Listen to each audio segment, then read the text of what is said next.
प्यारे बच्चों, कैसे हो आप? आशा करता हूँ आप सभी ठीक प्रकार से होंगे। डॉक्टर देवेंद्रपाल सरस्वती विद्या मंदिर इंटर कॉलेज बिलारी के यूट्यूब चैनल और ऑनलाइन स्टडी में आपका एक बार फिर स्वागत है। मैं सरजीत सिंह एक बार फिर चित्रकला विषय में नए टॉपिक के साथ आपके सामने उपस्थित हूँ। पिछली वीडियो में हमने प्राविधिक कला के संदर्भ में आपको कुछ समझाया था और आज स्मृति चित्र के माध्यम से हम चित्रों को बनाना सीखेंगे। पिछली कुछ वीडियोज़ में हमने फल सब्जी से संबंधित कुछ चित्र बनवाए थे और आप लोगों ने बनाई भी। उसी क्रम में हम आगे बढ़ते हुए चित्रण आता है हमारा वस्तु चित्रण, यानी हमें वस्तुओं का भी अभ्यास करना है बनाने का।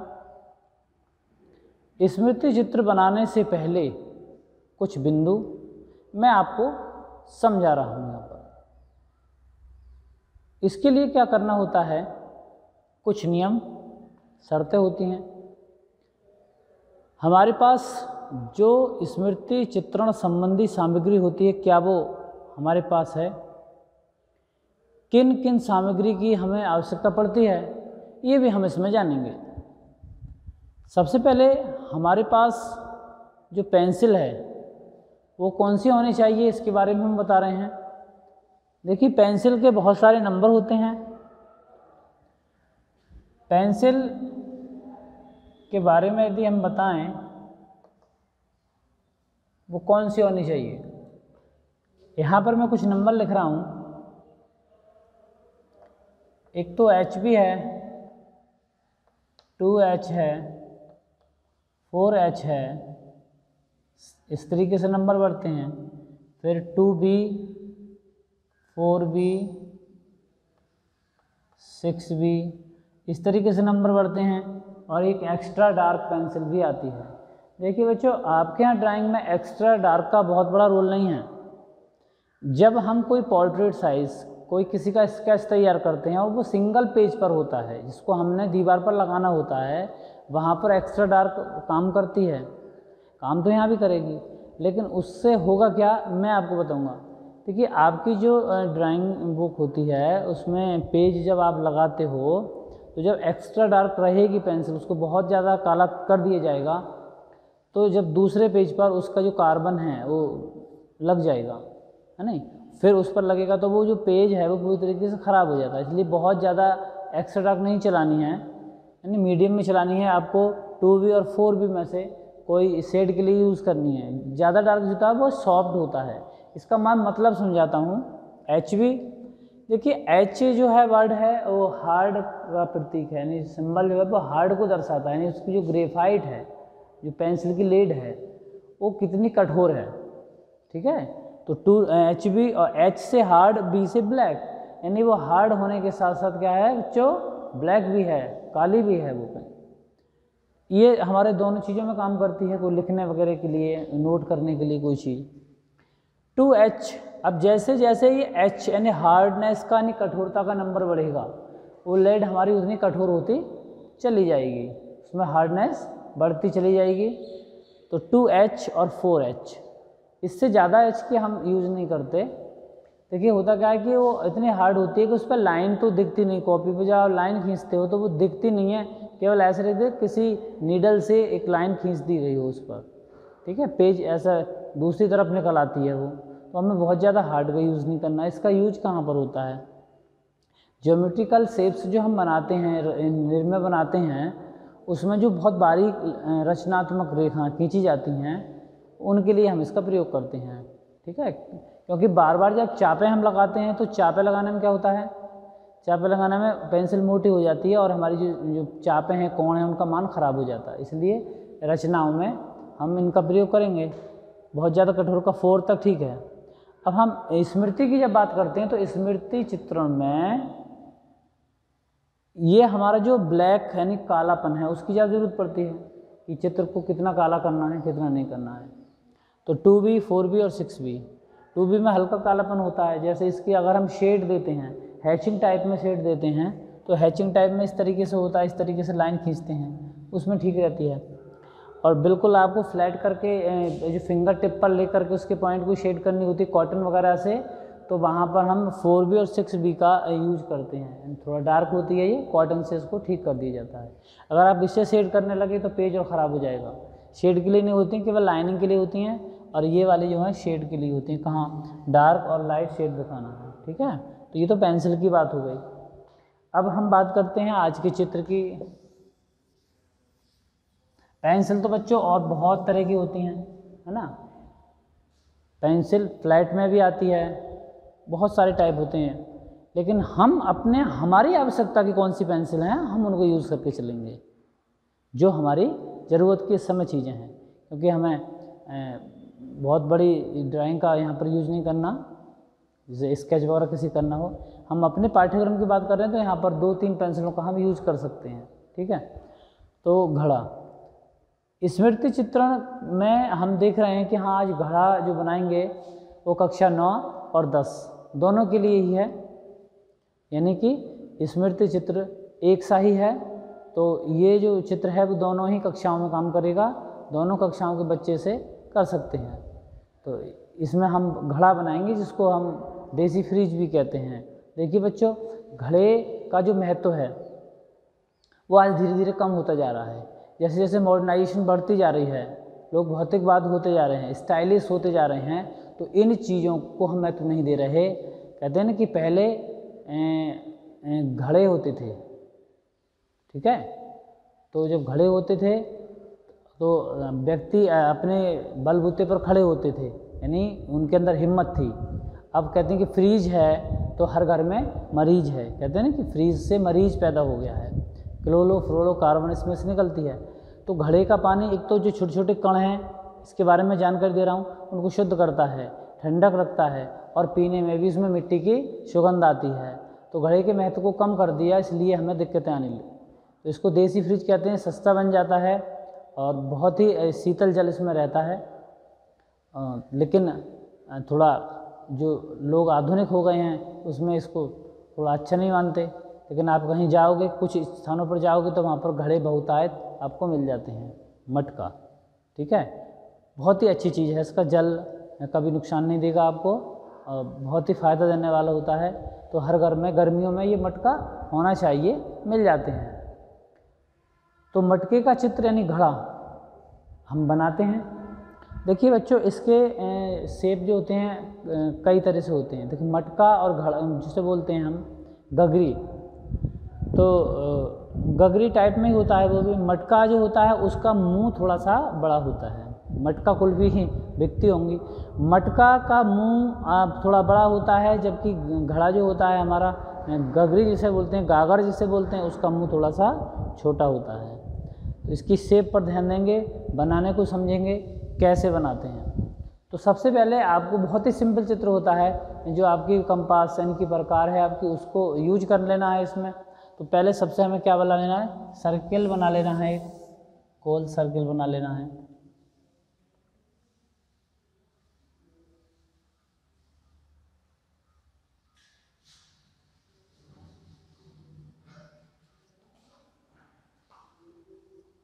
ये इस तरीके से हमने एक सर्किल बनाया घड़े के लिए। इसके बाद क्या करना है, ये पहले हमें बहुत हल्के से बनाना है, इसके लिए थोड़ी डार्क पेंसिल का यूज करना है। अब इसमें देखना है कि हमारा जो पॉइंट आ रहा है यहाँ पर, हमने सीधी लाइन लेनी है, एक बिल्कुल सीधी लाइन खींचनी है इस तरीके से। इससे क्या होगा, हमारा जो बीच का पार्ट है वो ना इधर ना उधर वो आ जाएगा, ठीक है, बीच वाला पार्ट है।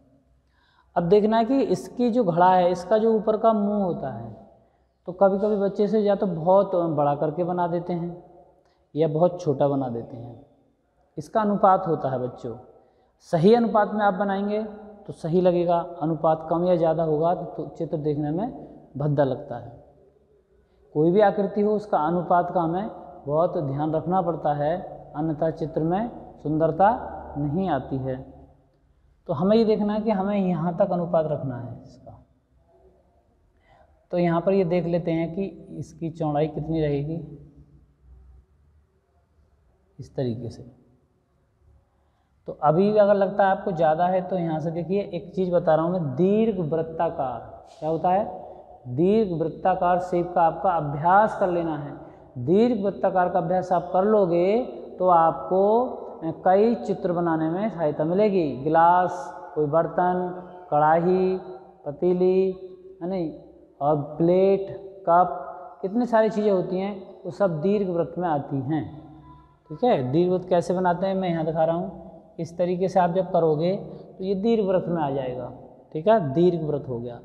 ये शेप कप बना लीजिए आप इससे, गिलास बना लीजिए आप इससे, घड़े का मुंह बन जाएगा, प्लेट बन जाएगी, बहुत सारी आकृति इससे निकल आती हैं। यदि मैं इसको ऐसे कर दूं तो ये हमारा कप बन जाएगा। लेकिन हमें घड़े का मुंह बनाना है, तो यहाँ पर मैं दिखा रहा हूँ कि घड़े का मुंह कैसे बनाना है। इस तरीके से आप बनाओगे, इस ऊपर वाली लाइन को थोड़ी सी डबल कर देना है। ये यहाँ से आओगे, एक शेप को ऐसे करके डबल कर देना है, यानी एक बार सर्किल आपने ये खींचा और दूसरा सर्किल में एक लाइन बढ़ गई हमारी। अब करना क्या है कि थोड़ी सी जगह इधर को छोड़नी होगी, थोड़ी सी जगह इधर को छोड़नी होगी। यहाँ पर हमने एक जगह छोड़ दी और थोड़ी सी जगह यहाँ पर छोड़ दी। इसी अनुपात में, इसी झुकाव में एक लाइन झुका लेनी होगी इसको मिलाते हुए। ठीक है, ये घड़े का मुंह बन जाएगा। थोड़ी लाइन सीधी कर लेते हैं इस तरीके से। इस शेप में हमें यहाँ पर लाना है, तो करते हैं देखो प्रयास।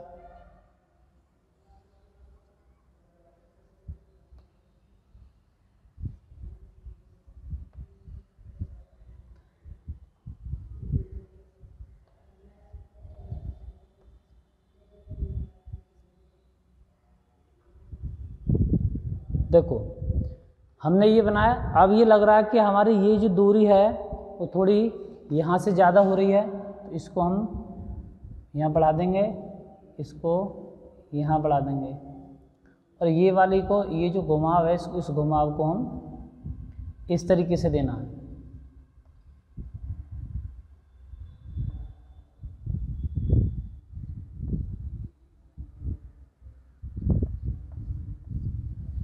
ये वाली लाइन फिर बाद में हमें मिटा देनी है।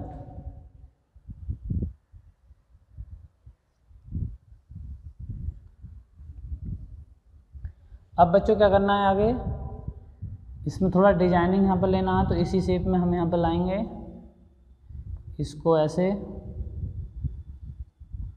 इसमें सजावट के लिए कुछ इस तरीके से यहाँ पर एक रेखा खींच देनी है, यहाँ पर कोई सा भी डिजाइन डाल देना होगा। यहाँ पर आप चाहते हो तो एक आध लाइनिंग और दे सकते हैं।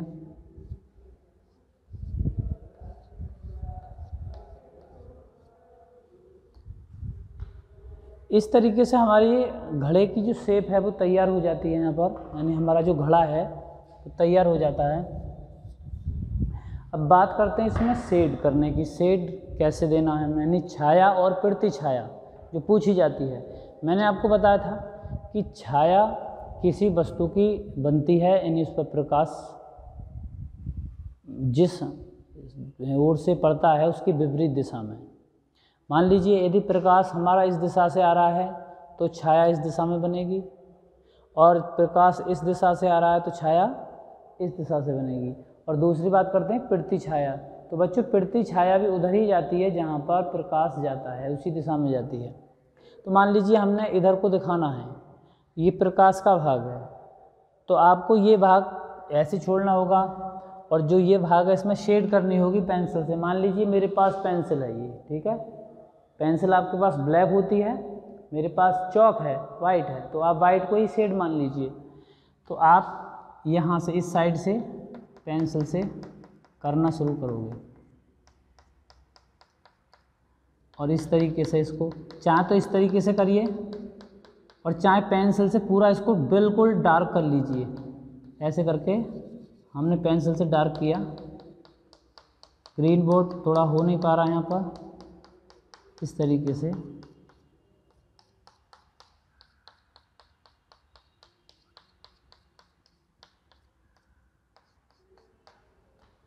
आपको करना क्या होगा, जैसे यहाँ से पेंसिल से डार्क करोगे इतने पार्ट को, यानी 1/4 पार्ट को आपको पूरा डार्क कर लेना होगा। 1/4 1/4 कॉटन लेकर के, कागज़ लेकर के इस शेड को मिक्स कर देना खूब। मिक्स करने के बाद इसको हल्का हल्का लाइट करते जाना है, कम करते चले जाना है। और जैसे ही हम यहाँ से आगे पहुँचेंगे वो बिल्कुल शेड हमारी ख़त्म हो जाएगी, यानी प्रकाश का भाग आ जाएगा। अब प्रति छाया की बात करें तो प्रति छाया हम यहाँ से बना सकते हैं इस तरीके से, और इसमें भी हम शेड कर देंगे, ये इतनी प्रति छाया बन जाएगी। इस प्रकार से हमारी जो घड़े की आकृति है वो बनकर तैयार हो जाती है।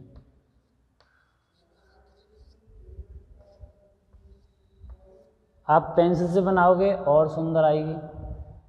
तो एक बार इसको हम डेमो में देखेंगे, यानी स्टेप बाय स्टेप जो घड़ा है।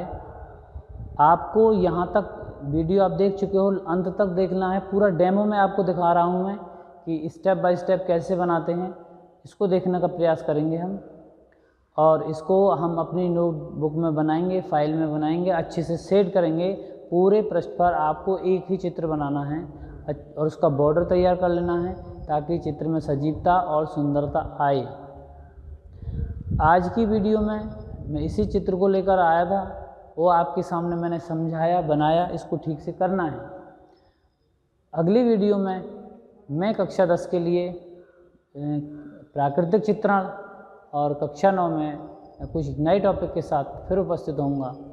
वीडियो को देखिए, लाइक शेयर कीजिए और इसके डेमो को भी एक बार आप देख लीजिए स्टेप बाय स्टेप कैसे बनता है। यहाँ बोर्ड पर आपको एक कंप्यूटराइज टाइप में ये देखने को मिल रहा है, इसको आप देखने का प्रयास करेंगे तो अच्छा लगेगा।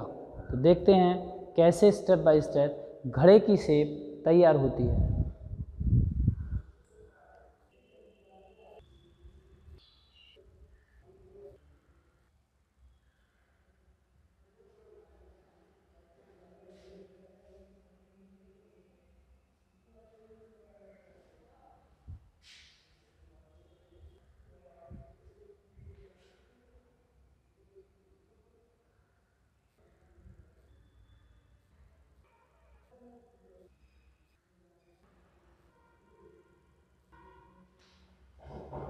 तो देखा बच्चों किस तरीके से स्टेप बाय स्टेप आपने यहाँ पर ग्रीन बोर्ड पर देखा कि पहले इस स्टेप में फिर दूसरे में किस तरीके से हमारी पूरी शेप तैयार हो जाती है।